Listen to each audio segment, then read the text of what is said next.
ఓం సాయిరామ్ సమర్థ సద్గురు సాయినాథ్ మహారాజ్ కీ జై. మన సాయి బిడ్డలందరికీ నమస్కారం అండి.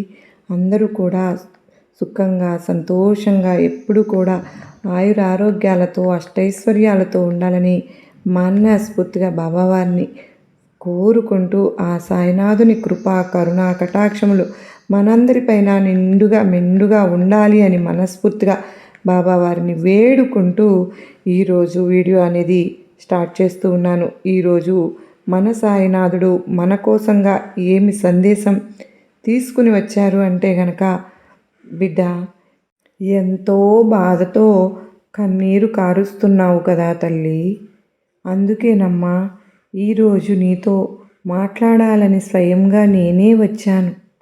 వెంటనే ఈ సందేశాన్ని విను బిడ్డ.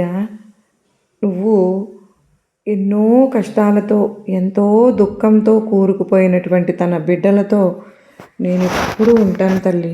వారి జీవితంలో ఒక వెలుగుని నింపడానికి స్వయంగా నీ సాయినే వచ్చి ఏ విధంగా మాట్లాడుతూ ఉంటాను అంటే, చిన్న విషయానికే ఎంతో బాధతో కన్నీరు పెట్టుకుంటూ ఉంటారు చూడు. ఎందుకమ్మా అలాగా? కొంచెం ఓపికగా ఉండాలి కదా. మరి నువ్వు ఎదురు చూసేటటువంటి మంచి విషయాన్ని నీకు జరిగేలాగా నేను చేస్తాను. నీ జీవితంలో ఒక గొప్ప అద్భుతాన్ని జరిపిస్తానమ్మా. అప్పటి వరకు నీ బాబా మీద నమ్మకంతో ఉండు. సాయి నువ్వు ప్రతిరోజు కూడా ఓపికగా ఉండు అని అంటూ చెప్తూ ఉంటారు. కానీ నేను కూడా అలాగే ఉంటున్నాను కదా. మరి ఇంకా ఎంత ఓపికగా ఉండాలి బాబా? ఇంకా నేను మంచి కాలం కోసం ఎన్ని రోజులు ఎదురు చూడాలి అని అడుగుతూ ఉన్నావు, అవునా?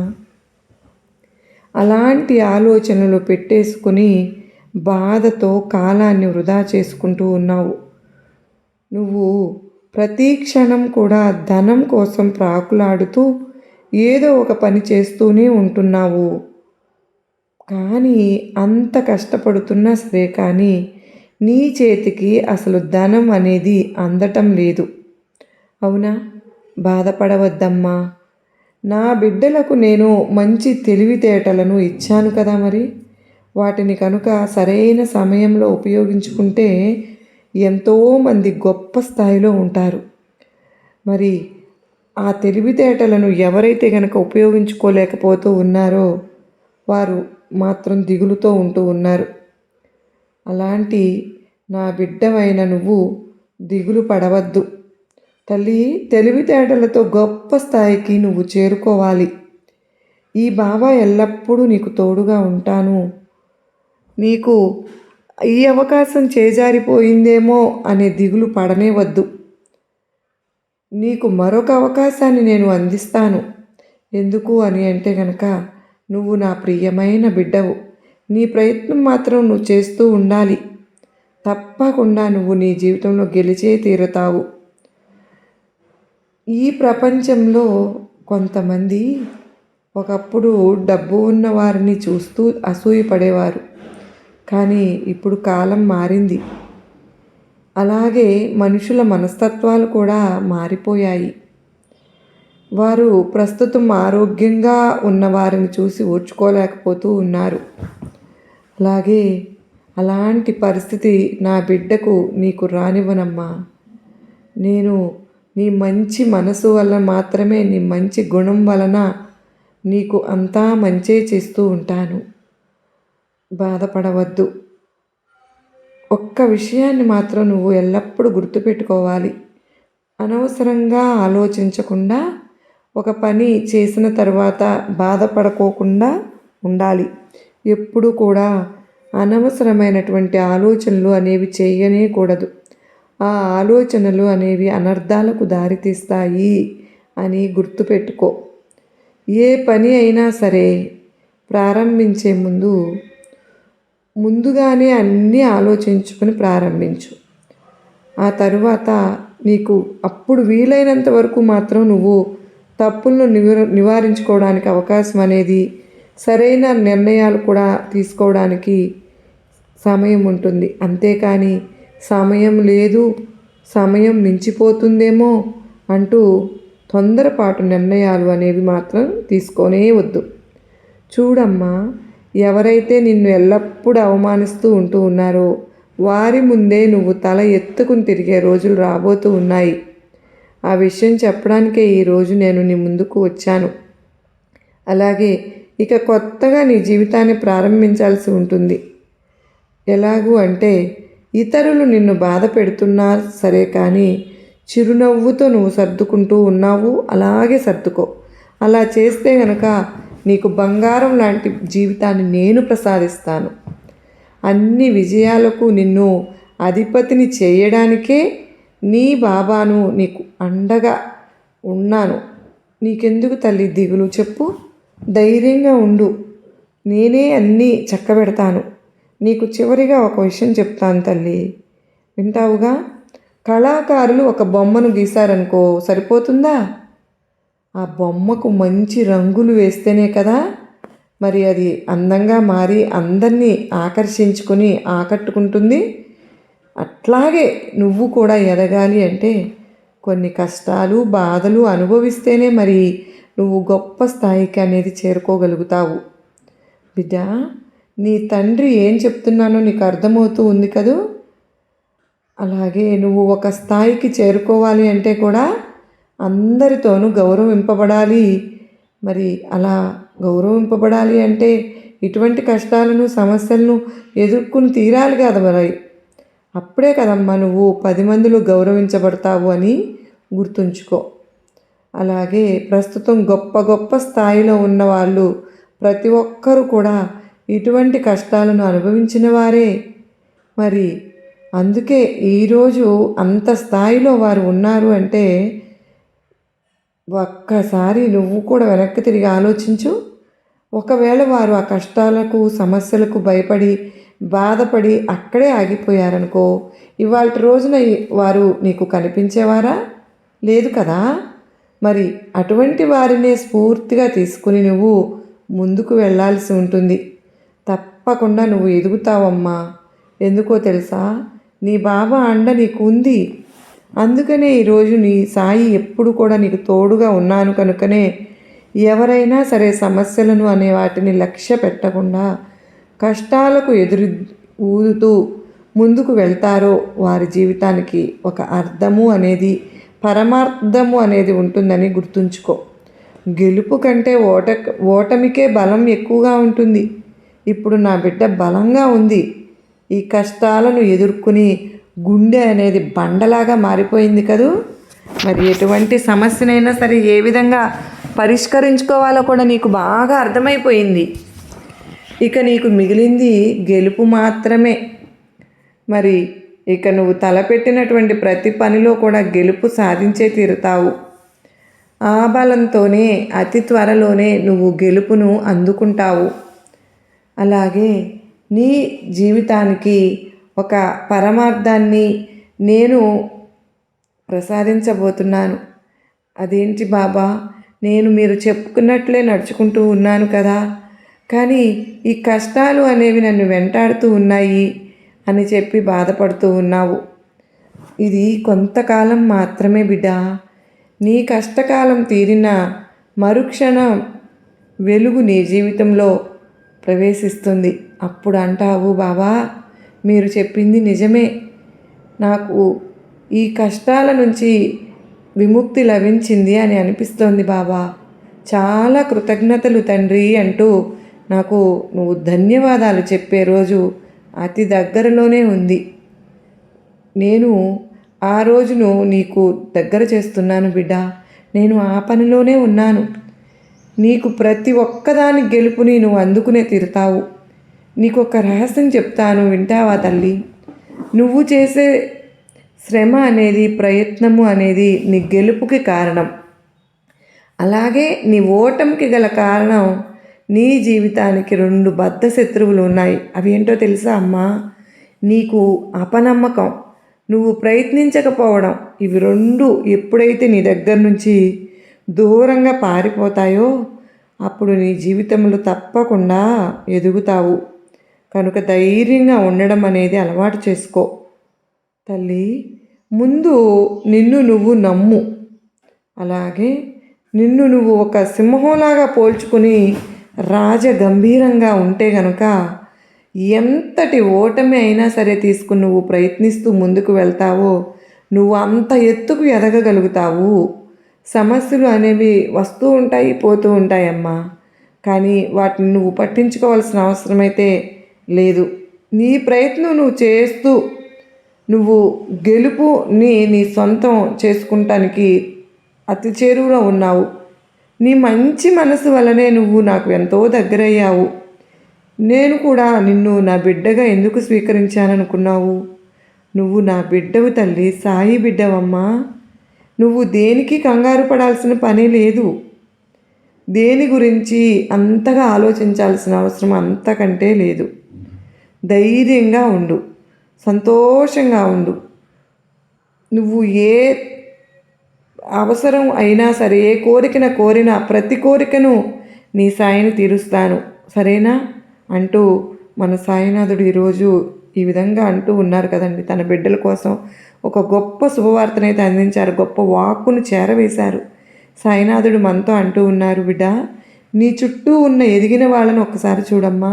ఒక గొప్ప స్థాయిలో ఉన్నవాళ్ళు, నీకు తెలిసిన వారైనా సరే తెలియని వారైనా సరే, ఎవరినైనా సరే ఒక్కసారి చూడు, వాళ్ళు ఎంత సంతోషంగా ఉన్నారో కదా. కానీ వాళ్ళు ఎన్ని సంవత్సరాల పాటు కష్టాన్ని అనుభవించారంటే, ఎన్ని ఒడిదుడుకులను దాటుకుని ఈ స్థాయికి ఎదిగారో నీకు తెలుసా? అందుకే వారు నీకు స్ఫూర్తిదాయకంగా ఉన్నారు, ఒక గొప్ప స్థాయిలో కూడా ఉన్నారు. అటువంటి స్థాయికి నువ్వు ఎదగాలి అంటే గనక అలాంటి కష్టాలను సైతము లెక్క పెట్టకుండా నువ్వు కూడా ముందుకు నడవాలి కదా అంటూ సాయినాథుడు అంటూ ఉన్నారు. అదేవిధంగా ఇప్పుడు నీకు ఎవరైతే స్ఫూర్తిగా ఉన్నారో, నువ్వు ఎవరి నుంచి మారాలని, ఎవరైతే ఎంత ఎత్తుకు ఎదగాలని అనుకుంటూ ఉన్నావో దానికి అంతటికీ కారణమైన వాళ్ళు ఎవరో ఒకరు ఉండే ఉంటారు. దానికి స్ఫూర్తినిచ్చే వాళ్ళు ఎవరో ఒకరు ఉంటారు. వాళ్ళు ఈ స్థాయికి రావడానికి వాళ్ళ జీవితంలో ఎన్నో కష్టాలు ఎదురైనవి కూడా ఉంటాయి. వాటన్నిటినీ దాటుతూ ఉంటారు. ఒకవేళ ఆ విధంగా చేయలేక వారి కష్టానికి భయపడిపోయి, ఈ సమస్యలకు భయపడిపోయి వాళ్ళు అక్కడే ఆగిపోతే ఇవాళ రోజున నీకు స్ఫూర్తి అనేది వచ్చి ఉండేది కాదు. వాళ్ళు ఎక్కడో మారుమూలన ఉండిపోయి కూడా ఉండవచ్చు. ఎక్కడో కూర్చుని ఏదో ఒక పని చేసుకుంటూ కూడా ఉండవచ్చు. ఒక సామాన్య మానవుడిలాగా బ్రతుకుతూ ఉంటారేమో, కానీ ఈరోజు వాళ్ళ స్థితి అది కాదు కదా.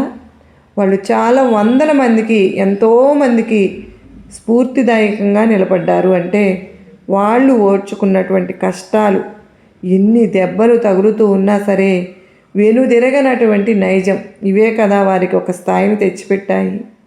10 మందిలో వారిని గౌరవంగా నిలబెట్టగలిగారు. మరి ఆ స్థాయికి నువ్వు కూడా చేరుకోవాలంటే మరి ఆ కష్టాలను ఎదుర్కోవాలి కదా. నీకు ఎదురవుతున్నటువంటి చిన్న చిన్న కష్టాలకు నువ్వు కృంగిపోతే ఎలా చెప్పు? నువ్వు తప్పకుండా అంతకంటే మంచి స్థాయి అనేది నువ్వు పొందగలుగుతావు. అది ఎప్పుడు బాబా అని అడుగుతున్నావా? చెప్పనా? ఆ కష్టాలను ఎదురీదినప్పుడు, సమస్యలను లెక్క పెట్టనప్పుడు, ధైర్యంగా ముందుకు నడిచినప్పుడు, నా సాయి నాకు అండగా ఉండగా నేను ఎందుకు భయపడాలి అనేటటువంటి ధైర్యం నీలో ఉన్నప్పుడు తప్పకుండా నువ్వు అంతకంటే మంచి స్థాయికి వెళ్ళే తీరుతావు. అలా వెళ్ళాలి అంటే నీ సాయిపై ఉన్నటువంటి నమ్మకాన్ని రెట్టింపు చేసుకో. మరి నీ కష్టాలను నీకు మెట్లుగా మార్చుకో. ఇప్పుడు నువ్వు చాలా బలంగా ఉన్నావమ్మా అంటూ సాయినాథుడు చెప్తూ ఉన్నారు. సాయినాథుని ఉద్దేశంలో ఆ బలం అంటే ఏంటి అంటే, ఇప్పటివరకు మనకు ఎదురైనటువంటి ఓటములు అయినా కావచ్చు, ఎన్నో కష్టాలు కావచ్చు, ఇవన్నీ మనం చూసి ఉన్నాం కనుక ప్రస్తుతం మన గుండె కూడా బండరాయిలాగా మారిపోయి ఉంటుంది. మనకు ఎదురైనటువంటి కష్టాల ద్వారా అయినా కావచ్చు, మనం మోసపోయినటువంటి ఆ పరిస్థితుల ద్వారా కావచ్చు, మనుషుల వల్ల కావచ్చు, లేదంటే ఎవరి ద్వారా అయినా సరే కష్టాలు ఎదురయ్యి సమస్యలను ఎదుర్కొనే మోసపోయి నమ్మించి మోసం చేసేవాళ్ళు ఈ విధంగా ఎన్నో దెబ్బలు తగిలి ఇవాళ రోజు నా గుండె కూడా ఒక బండరాయిలాగా మారిపోయి ఉంటుంది. అంటే ఇంతకు మించిన కష్టం ఇంకేమనిపిస్తుందంటే మొండి ధైర్యానికి మనం వచ్చేసి ఉండాలి. అంతేకాని దీనికి మించి ఇంకేమైనా వస్తుందేమో అనేటటువంటి భయాన్ని ఎన్ని రోజులు ఇంకా భయపడుతుంటారు. మన జీవితంలో చూడాల్సినటువంటి అతిపెద్ద కష్టాన్ని నేను చూసేశాను కదా, ఇంతకు మించినటువంటి కష్టం నాకేం వస్తుందిలే, ఇక ఏదైనా రాని నేను తట్టుకోగలుగుతాను, చూసుకోగలుగుతాను, నేనే సరిచేసుకోగలుగుతాను అనేటటువంటి మొండి ధైర్యానికి వచ్చేసైనా ఉండాలి. ఆ ధైర్యమే ఇవాళ రోజున ఈరోజు నీకు వచ్చింది అంటూ సాయినాథుడు చెప్తూ ఉన్నారు. దీనిలో ఉన్నటువంటి నీకు ఆ కష్టాలను తట్టుకున్న, నీకు ఇన్ని సమస్యలను ఎదుర్కొన్న నీకు ఏ సమస్య ఏ విధంగా ఎదుర్కోవాలో నీకు అర్థమైపోయి ఉంటుంది కదమ్మా. ఏ కష్టాన్ని ఎలా దాటాలో ఇప్పుడు నీకు అర్థమైంది కదూ. ఇక్కడి నుంచి నీకు విజయం మొదలైందని తల్లి. నువ్వు ఏ పని తలపెట్టినా సరే విజయాన్ని సాధించే తీరుతావు బిడ్డ. ఇప్పటివరకు నీకు ఎదురైన కష్టాలు, కన్నీళ్ళు ఇవన్నీ కూడా నీకు సోపానాలుగా మారుతున్నాయని సాయినాథుడు తన బిడ్డలకు చెబుతూ ఉన్నారు. ఒకసారి మనలో మనం ఆలోచించుకుందాం, మనకు అర్థమై తీరుతుంది. ఖచ్చితంగా బాబావారే చెప్పవలసిన అవసరం లేదు. ఒక్కసారి మనలో మనం ఆలోచించుకుంటే ఇప్పటివరకు ఎన్ని కష్టాలను మనం ఎదుర్కొన్నాం, మనం ఎన్ని సమస్యలను చూసి ఉంటాము, ఇక కొత్తగా మనం చూడవలసిన కష్టాలు ఏమున్నాయి అని చూసేసాం కదా. మన జీవితంలో ఎటువంటి కష్టాన్ని, అతిపెద్ద కష్టాన్ని ఏ విధంగా అయితే ఎదుర్కోవాల్సి ఉంటుందో ఆ కష్టాలన్నీ మనం చూసేసాం. ఇక కొత్తగా మనకు ఎదురయ్యేటటువంటి కష్టాలు ఏమీ ఉండవు.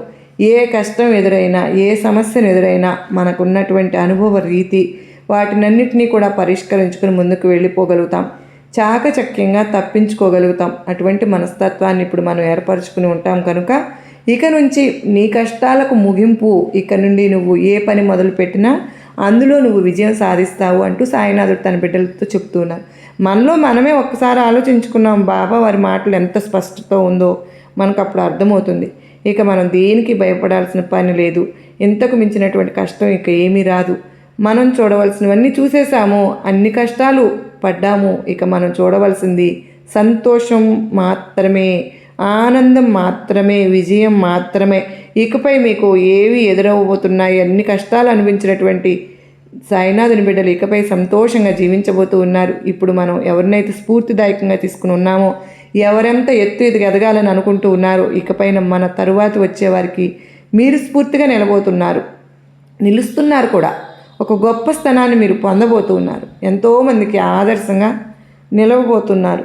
ఇన్ని రోజులు మీ జీవితంలో మీరు చేసిన పోరాటానికి, అద్భుతమైనటువంటి పోరాటానికి నీ సాయి నీకు ఎప్పుడు ఇస్తున్నటువంటి బహుమతి ఇది తల్లి. నీ భవిష్యత్తు నీ అంటే బాబాగారు మాటల్లో ఉద్దేశం సిద్ధంగా ఉండండి. మరి ప్రతి ఒక్కరూ బాబావారికి ఇచ్చే గిఫ్ట్ని అందుకోవడానికి సిద్ధంగా, ఆనందం మాటకు తావు లేకుండా ఎప్పుడు కూడా సంతోషంగా అనేది కష్టపడుతూ నిరంతరం శ్రమిస్తూ ఉన్న బిడ్డలకు ఒక కొత్త జీవితాన్ని, బంగారం లాంటి భవిష్యత్తుని సాయినాథుడు ప్రసాదించడానికి సిద్ధంగా ఉన్నారు. మరి అందుకోవడానికి మనమందరం సిద్ధమే కదూ. ఇక ఎప్పుడు కూడా మన కళ్ళల్లో కన్నీళ్ళు అనేవి రావు. వస్తే ఆనంద బాష్పాలు వస్తాయేమో. మరి ఈరోజు సాయినాథుని సందేశం కనుక మనకు చాలా గొప్ప నమ్మకాన్ని, ధైర్యాన్ని కలిగించింది, నచ్చింది అని అనుకుంటున్నాను ఫ్రెండ్స్. మరి సాయినాథుని బిడ్డలు ప్రతి ఒక్కరూ కూడా చిన్న కామెంట్ చేసి, లైక్ చేసి ప్రతి ఒక్కరికి కూడా షేర్ చేయండి. మరి చిన్న కామెంట్ సెక్షన్లో ఓం సాయిరామ్ అని చెప్పి టైప్ చేయడం మాత్రం మర్చిపోవద్దు. సబ్స్క్రైబ్ చేసుకోవడం కూడా చాలామంది మర్చిపోతూ ఉన్నారు ఫ్రెండ్స్. ప్లీజ్ అండి, మీ సపోర్ట్ నాకు ఎంతగానో అవసరం. నేను మీ నుంచి కోరుకుంటున్నది ఇది ఒక్కటి మాత్రమే. దయచేసి మీరందరూ కూడా బాబావారి వీడియోస్ని ప్రతి ఒక్కరికి ఆపదలో ఎవరైనా ఉన్నా వాళ్ళకి కనెక్ట్ అయినా సరే సాయి త్వరితగతిన ఆదుకుంటారు అని తెలుసుకుంటారు. మరి ఆ ప్రయత్నం మనందరం చేయాలని మీ నుంచి నేనైతే మనస్ఫూర్తిగా కోరుకుంటూ ఉన్నాను ఫ్రెండ్స్. మరి తప్పకుండా బాబావారి వీడియోస్ అనేవి మీ అందరికీ ఎలా అనిపిస్తూ ఉన్నాయి, మరి గొప్ప నమ్మకాన్ని, ధైర్యాన్ని కలిగిస్తున్నాయని చెప్పేవాళ్ళు ఎంతోమంది ఉన్నారు. ప్రతి ఒక్కరూ కూడా మరికొంతమంది ఏదైనా సరే వాళ్ళు ఇబ్బంది నుంచి వీళ్ళ వల్ల నేను బయటపడాను అని ఒక్కళ్ళు చెప్పుకున్నా చాలండి, వాళ్ళకి ఎంతో స్ఫూర్తిగా అనిపిస్తుంది. అందులో మనకు ప్రధానమైనటువంటిది, మనం అనేక కుటుంబాల్లో అనేక రకాలైనటువంటి సంకటాలు వస్తూ ఉంటాయి. నిత్య జీవితంలో అనేక రకాలైనటువంటి సమస్యలు కూడా ఉంటాయి.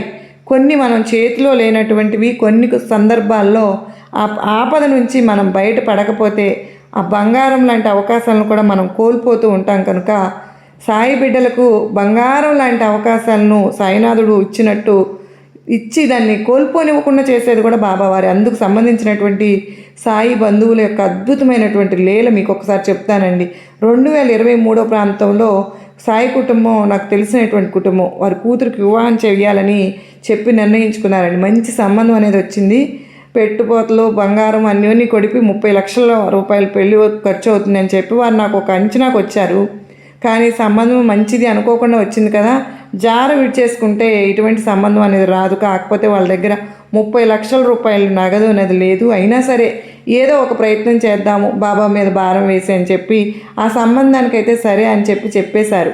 వాళ్ళు చెప్తారు 30 రోజుల తర్వాత మా అబ్బాయి విదేశాల నుంచి వస్తాడు, 15 రోజులు మాత్రమే సెలవు, ఆ 15 రోజుల్లో పెళ్లి కార్యక్రమాలన్నీ పూర్తి చేసుకోమని మళ్ళీ వెళ్ళిపోవాలి అని చెప్తారు. 45 రోజుల సమయం, 45 రోజుల్లో 30 లక్షల రూపాయలు ఎక్కడి నుంచి సమకూరుతాయి చెప్పండి. వాళ్ళు అనుకున్నారు గ్రామంలో ఉన్నటువంటి పొలాన్ని, 2 ఎకరాల పొలం ఉంది, దాన్ని అమ్మాలని అనుకున్నారు. దానికోసం ప్రయత్నం చేస్తే ఊర్లో ఉన్నటువంటి మధ్యవర్తులు, అదేవిధంగా గ్రామంలో ఉన్నటువంటి బంధువులు, తెలిసిన వాళ్ళు ఉంటారు కదా, అంటారు కనీసం ఇక్కడ భూమి మనం మార్కెట్లో పెడితే నెలకో 2 నెలలకో పోతుంది, అమ్ముడవుతుంది. ఆ తర్వాత ఇది గ్రామంలో పరిస్థితులు కాబట్టి కొనేవాళ్ళు కూడా రైతులే ఉంటారు కనుక వాళ్ళకు పంట రావాలంటే 3 నెలలకో ఒకసారి పంట వస్తుంది, అంటే నీకు డబ్బు వాయిదా కట్టడానికి కనీసం 6 నెలలు సమయం పడుతుంది అని. మరి ఇంత తొందరగా అంటే ఊర్లో అమ్మడం కష్టము అని అంటారు.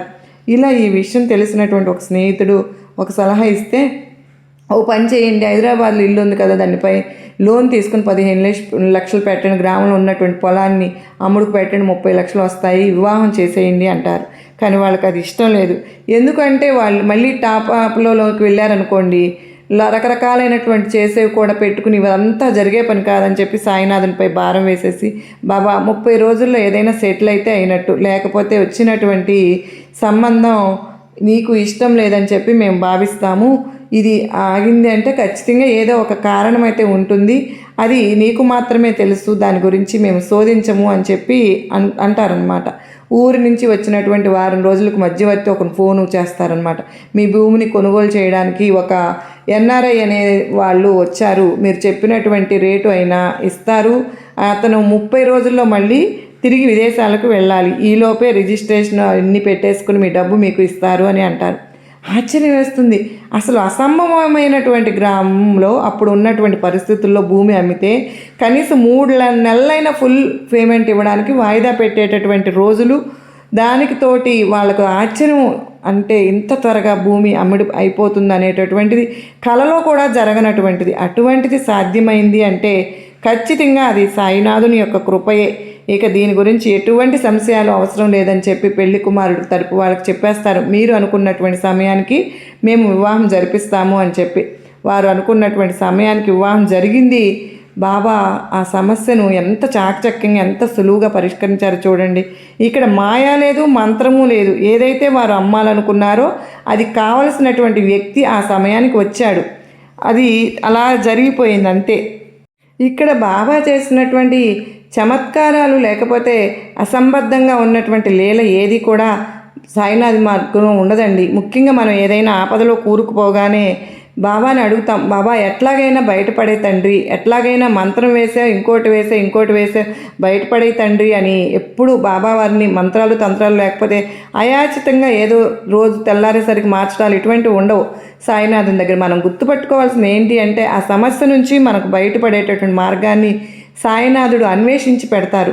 ఇప్పుడు సాయినాథుని వద్దకు వచ్చి మరి మనం ఇవాళ రోజున ఇన్ని సమస్యలను అడిగాం కదా, మరి ఈ సమస్య నుంచి మనం బయటపడేస్తే మనం ఆ మార్గాన్ని ఇంకో 10 మందికి చెప్తాం వల్ల మన నష్టం లేదన్న దానికి ఈ లీల మీతో పంచుకోవాల్సి వచ్చింది ఫ్రెండ్స్. నిజంగా ఇది రియల్గా నాకు చెప్పడం జరిగింది, వాళ్ళ జీవితంలో జరిగిన సంఘటన. అది నేను ఈరోజు మీరు కూడా మీ పరిధిలో ఉన్న వారికి తెలియజేసే ప్రయత్నం అయితే చేస్తే కనుక వాళ్ళకి తెలుస్తుంది బాబా ఏ విధంగా అయినా వచ్చి సహాయం చేయవచ్చండి. అది ఒక సందేశం రూపంలోనా, లేదంటే బాబా మార్గాన్ని చూపిస్తూ బాబా నాకు ఇంకొక ఏదంటే గత్యంతరం లేదు అని చెప్పి మనం అడిగాం కనుక తప్పకుండా సాయినాథుడు ఏదో ఒక మాయ చేసేసి లీల చేసేసి చేస్తానని కాదు, కానీ దాని నుంచి బాబా తగ్గించమని మార్గం అయితే చూపెడతారు. తప్పకుండా అయాచితంగా ఏ విధంగా వస్తారో మనకు తెలియదు. నిన్ను బయటపడేస్తే మాత్రం ఖచ్చితంగా జరుగుతుంది. అందులో నుంచి బయటపడడానికి ప్రయత్నం మనం చేయటానికి బాబా అనే తాడును పట్టుకున్నాం. కానీ నువ్వేలాగు అని అంటే ఇక అంతకంటే మూర్ఖత్వం మరొకటి ఉంటుందా చెప్పండి. చాలామంది చెప్తూ ఉంటారు బాబా మా జీవితంలో ఇలా చేశారు అని చెప్పి. కానీ నాకే శక్తి లేదు బాబా, నువ్వే లాగాలి బాబా అంటే ఏం చేస్తారు? నిస్సహాయ స్థితిలోనే ఉన్నారు. బాబా నీ యొక్క మూర్ఖత్వానికి అవివేకానికి సంకల్పించుకున్నారు అనుకోండి, నిన్ను ఆ సంకటంలో నుంచి బయటపడేయాలి, ఆపదలో నుంచి బయటపడేయాలి అని చెప్పి బాబా సంకల్పించుకుంటే ఏముందండి, అది 100% కూడా సఫలీకృతం అయ్యే తీరుతుంది. ఒక పార్సీ వ్యక్తి అంటే మనం ఏ విధంగా ఆలోచిస్తామో మనకు అట్లాగే బాబావారు కూడా మన ఆలోచన పరిధికి తగ్గట్లుగా సమాధానము అనేది మనకు వస్తూ ఉంటుంది బాబావారి నుంచి. అది ఎట్లాగైనా రావచ్చు, ఇట్లా సందేశం రావచ్చు, లేదంటే వ్యక్తి రూపంలో అయినా రావచ్చు, ఎట్లాగైనా రావచ్చండి. కనుక మనం బాబావారి మార్గంలోకి వెళ్ళి ఆశ్చర్యంగానికి గురయ్యేటట్లుగా బాబా చర్యలోని ఉంటాయి. అందుకనే మనం శరీరంతో బాబావారు మనకు వాణి వినిపించకపోవచ్చు, కనిపించకపోవచ్చు, కానీ భక్తునికి ఏదైనా సంకటం వచ్చింది అంటే ఖచ్చితంగా సాయినాథుడు సంకల్పించుకుంటారు అనేటటువంటి విషయాన్ని మనం గుర్తుపెట్టుకోవాలి. ఈరోజు ఇన్ని రోజుల్లో ఇందులో నుంచి బయటపడేయాలి, కొన్ని నేర్పించాలి అని చెప్పి సాయినాథుడు నిర్ణయం చేసుకున్నారు కనుకనే అనవసరంగా మనం ఎప్పుడు గాబర పడుతూ ఉంటాం. కానీ బాబా బిడ్డలకు అయితే మాత్రం విచిత్రమైనటువంటి సంకటాలను కూడా సాయినాథుడు ఎంత అద్భుతంగా పరిష్కరిస్తారు అంటే, మరి ఇప్పుడు మనం లీలలో అసలు ఒక్క నెల రోజుల్లో 30 లక్షలు అంత డబ్బు రావడము అంటే మామూలు విషయం కాదు కదా. మరి బాబా అట్లా కూడా అమ్ముడు అవ్వే విధంగా చేసే సమర్థత అనేది మనుషుల వల్ల కాదు. కానీ ఖచ్చితంగా బాబా అయితే మాత్రం మనకు అది ఆలేల అనేది వాళ్ళకి సంబంధించింది, మనకు ఇంకో సమస్య. అట్లా ఆ విధంగా తన భక్తుడు కష్టపడకుండా, ఎందుకంటే తన భార్య భర్తలు ఇద్దరూ కూడా చక్కగా నిత్యమేమంగా ఉదయాన్నే ప్రాతకాలంలో అన్నీ చేసుకుని సాయినాథునికి అన్నీ మనం బాబావారి మీద డిపెండ్ అయి ఉన్నప్పుడు మన బాధ్యతను బాబావారు తీసుకుంటారు అనడానికే ఈ గొప్ప ఉదాహరణ. ప్రతి ఒక్కళ్ళము కూడా ఈ సాయినాథుని సేవలో బాబావారు చెప్పేటటువంటి సందేశాలు ఎప్పుడైనా కానీ 10 మందికి ఉపయోగపడే విధంగా ఉండాలని చెప్పి నేను ముందుకు వెళ్తూ ఉన్నానండి. అంత మాత్రమే కాదు, ప్రతి ఒక్కరూ కూడా కష్టపడి ఉండే ఆ సమయంలో బాబావారిని చేరుకోవాలి, బాబావారిని మెచ్చే విధంగా ఉండాలి అనే చెప్పే నేను కూడా ప్రతి ఒక్కరిని కోరుకుంటూ ఉన్నాను. మీరు మనకు నిజంగా అర్హత ఉంది అంటే తప్పకుండా సాయినాథుడు దాన్ని ప్రసాదిస్తారండి. ప్రతి ఒక్క సాయి బిడ్డ కూడా ఆనందంగా సంతోషంగా వారి జీవితాన్ని గడుపుతూ బాబావారిని ఏదైతే అడుగుతూ ఉన్నారో ఆ ప్రయత్నాన్ని చేస్తూ ముందుకు వెళ్తూ ఉంటే కనుక మనం అడిగిన ప్రతిదీ కూడా సాయినాథుడు ప్రసాదిస్తూ ఉంటారు. అందులో ఎటువంటి సందేహం అనేది లేదు. మనకు కీడు తలపెట్టాలనుకున్నా, చెడు తలపెట్టాలనుకున్న వారికి మీ కంటికి కనపడినంత దూరంగా వారిని విసిరి పారేస్తారు కూడా. అది ఎంత పెద్దవాళ్ళైనా సరే ఎప్పటికైనా ఏదైనా జరగనివ్వండి. ఇకనైనా మనందరం సాయినాథుడు చెప్పినట్లు మారుదాం. ఆ సాయినాథుడు చెప్పినట్లు ఎలాంటి సమస్య వచ్చినా, ఏ కష్టం వచ్చినా అందులో నుంచి మనల్ని మనం నిరూపించుకుని, నేను సాయినాథుని బిడ్డను, ఆ తండ్రికి నన్ను పూర్తిగా సమర్థతతో కిందకు పంపాను, నేను ఏదైనా సాధించగలనని సాధించి చూపించి సాయినాథుడు మనకు ఏదైతే ప్రసాదించాలనుకుంటున్నారో అది బాబావారి దగ్గర నుంచి పొందుదాం. అర్థమైంది కదండి. ప్రతి ఒక్కరూ కూడా అలానే దృఢంగా తయారవుదాం. సాయినాథుడు తన బిడ్డలను ఏ విధంగా చూడాలని అనుకుంటూ ఉన్నారో ప్రతి ఒక్కరము కూడా ఆ విధంగా మారి తీరుదాం. అందరికీ శుభం జరుగుతుంది. మరి తప్పకుండా మళ్ళీ కలుసుకునేంత వరకు అందరికీ నమస్కారం అండి. ఓం సాయిరామ్. మళ్ళా కలుసుకుందాం ఫ్రెండ్స్. సర్వే జన సుఖినో భవంతు, లోకా సమస్త సుఖినో భవంతు.